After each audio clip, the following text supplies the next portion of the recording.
Hello friends, কেমন আছো তোমরা সবাই? আশা করছি সবাই খুব ভালো আছো, সুস্থ আছো। আমিও খুব ভালো আছি। চলে এসেছি নতুন আর একটা ভিডিও নিয়ে। আর তোমাদের সাথে কিছু একটা শেয়ার করব, যেটার সাথে ছোটবেলার অনেক অনেক অনেক স্মৃতি জড়িয়ে আছে। আর বলছি তোমাদেরকে, দাঁড়াও, যেটা তোমাদের সাথে শেয়ার করবো আর কি, সেটা হচ্ছে এইটা। এটাকে কি বলে জানো? বার করি আগে, না এটা বুঝতে পারবে না। এটা হচ্ছে তালশাঁস। জানি না তোমরা কে কি নামে বলো। এই যে তালশাঁস, এটাকে আমি এখন জলের মধ্যে একটুখানি ধুয়ে নিই, কেন জাস্ট বাজার থেকে কিনে এনেছি। একদম টাটকা তালের মধ্যে থেকে শাঁসটা বের করে আর বিক্রি করছে। ছোটবেলার স্মৃতি এই জন্য বলছি, দেখে মনে পড়ে গেল। ছোটবেলায় একটা সময় আমার মামার বাড়ি তো ডায়মন্ড হারবার, তোমাদেরকে বলেইছিলাম। তো ওখানে যেতাম ছোটবেলায় প্রচুর। আর পাড়াগ্রাম মানে জানোই, পাড়াগ্রামে নারকোল, তাল, অনেক ধরনের এরকম ফল আছে যেগুলো কিনে খাওয়ার প্রয়োজন পড়ে না, কারণ তাদের নিজেদেরই গাছ থাকে। প্রত্যেকটা বাড়িতে এক দুটো গাছ তো থেকেই থাকে, সেই জন্য ওদেরকে কিনে খেতে লাগে না। বা পাড়াগ্রাম তো রাস্তাঘাটেও অনেক লাবারিস গাছ থাকে, যেটার মালিকানা কারোর থাকে না, সেখান থেকেও খায়। তো ছোটবেলায় আমাদের মামাদেরই প্রচুর ছিল, তো তাই মনে পড়ে গেল। এখানে এটার দাম কত নিল জানো? 25 টাকা। 20 টাকায় 3টে দিচ্ছিল, পড়লো 20 টাকায় 4টে, তার মানে 5 টাকা করে পিস পড়লো। আর এই একটা পিস ছোট্ট একটা, এটার জন্য 5 টাকা নিয়ে নিল। তো যাই হোক, 25 টাকা দিয়ে 5টা কিনছি আর ভাবছি একটা সময় ছিল যে এইগুলো এত খেতাম যে পেট খারাপ হয়ে যেত। মানে আমার তো এগুলো খুবই পছন্দের। গরমকালের এই যে সামার সিজন, এই সামার সিজনের মধ্যে এই ফলটা অন্যতম।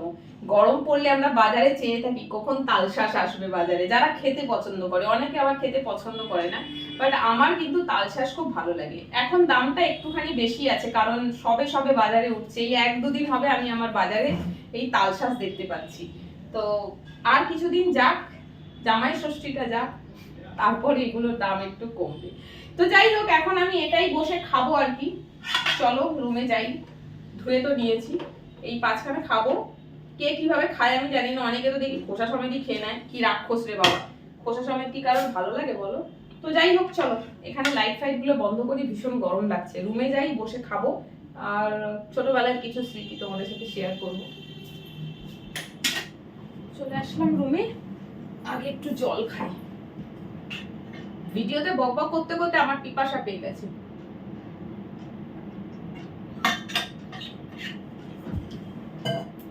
তো একটা নতুন জিনিস নিশ্চয়ই তোমরা নোটিস করছো, সেটা হচ্ছে এই বেলি চেনটা। হ্যাঁ, এই বেলি চেনটা নতুন কিনেছি। বেলি চেনটা দেখতে হলে আমার বিন্দাস ব্লগার চ্যানেলে চলে যাও, ওখানে এই চেনটাকে দেখিয়ে বেলিতে ভালো করে একটা ভিডিও করেছি, সেটা দেখতে পারবে।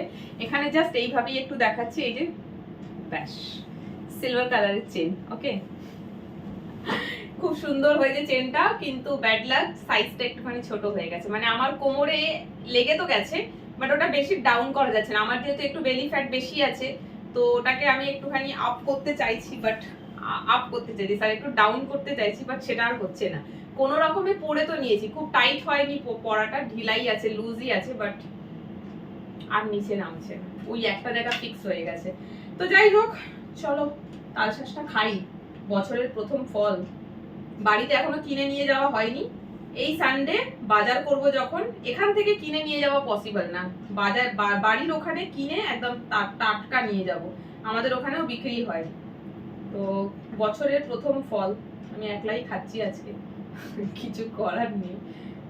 সানডেতে বাজার করব যখন, বাড়িতে সবার জন্য নিয়ে যাব। আমার ছেলে খায় না, মা খায়, ভাই খায়, বাবা খুব পছন্দ করতো। চলো, বাবা তো এখন আর নেই, সানডেতে নিয়ে যাব। তো এই যে দেখো, সব খোসাগুলো ছাড়িয়ে দিলাম। আর এইটা খাওয়া না, এর ভেতর থেকে একটা রস বেরোয়, জুস বেরোয়, ছোট্ট, মানে একটু ছোট করে ফুটো করলে বুঝতে পারবে।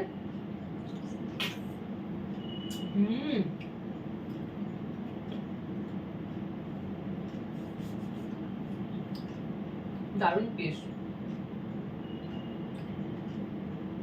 একদম টাটকা। গোটা গোটা তাল ছিল, কাটলো, শাঁসটা বের করে আমাকে দিয়ে দিল। তো বুঝতেই পারছো, একদম ফ্রেশ আর টাটকা। আর তালশাঁস গোটা কেনা ভালো, তালশাঁস এরকম মানে একদম আস্ত, ফেটে যায়নি, কেটে যায়নি।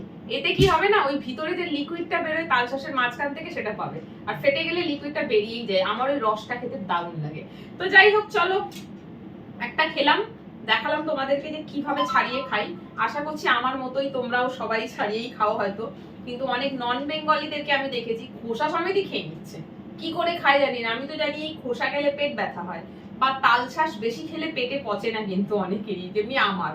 আমি ছোটবেলায় প্রচুর খেতাম আর পেট খারাপ হয়ে যেত, কারণ আমি ওই নরম গুলোও খেতাম, আর কিছু কিছু তালশাঁস থাকে না যেটা কচকচ করে, মানে একটু শক্ত হয়, সেটাও ছাড়তাম না। মানে এত ভালো লাগে যে শক্তটাও খেয়ে নিতাম, সেই জন্য আমার পেট খারাপ হয়ে যেত। মায়ের কাছেই শুনেছি যে তালশাঁসের খোসা খেলে পেট খারাপ হয়। তো জানি না, আবার অনেক নন বেঙ্গলিকে দেখেছি যারা খোসা সমেতই খেয়ে নেয়, কি জানি না কি নিয়ম।